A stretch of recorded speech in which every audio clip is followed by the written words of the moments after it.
President Pitzer, Mr. Vice President, Governor, Congressman Thomas, Senator Wiley and Congressman Miller, Mr. Webb, Mr. Bell, scientists, distinguished guests, ladies and gentlemen.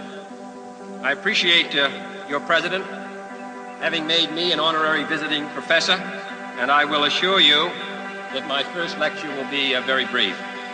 I am delighted to be here, and I'm particularly delighted to be here on this occasion.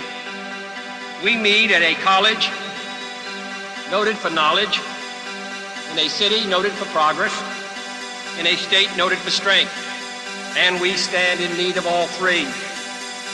For we meet in an hour of change and challenge, in a decade of hope and fear, in an age of both knowledge and ignorance.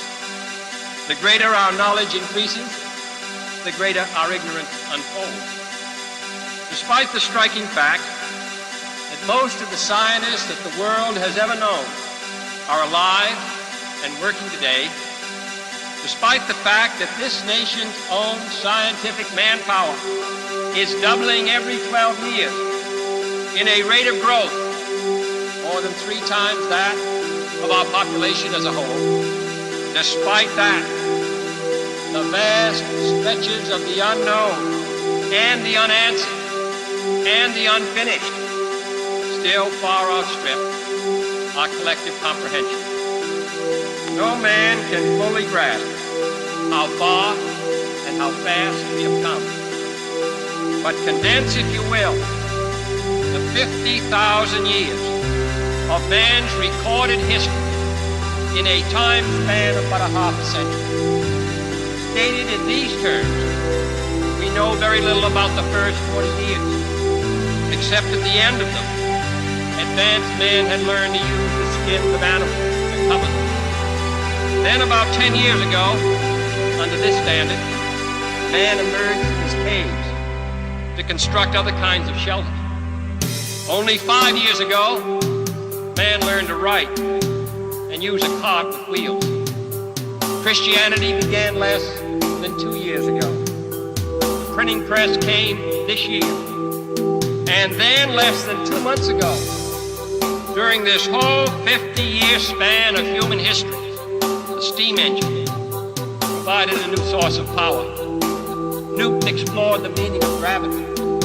Last month, electric light and telephones and automobiles and airplanes became available. Only last week did we develop penicillin and television and nuclear power. And now, if America's new spacecraft succeeds in reaching Venus, we will have literally reached the stars before midnight tonight. This is a breathtaking pace, and such a pace cannot help but create new ills as it dispels old. New ignorance, new problems, new dangers. Surely the opening vistas of space promise high costs and hardships, as well as high reward. So it is not surprising that some would have us stay where we are a little longer, rest, await.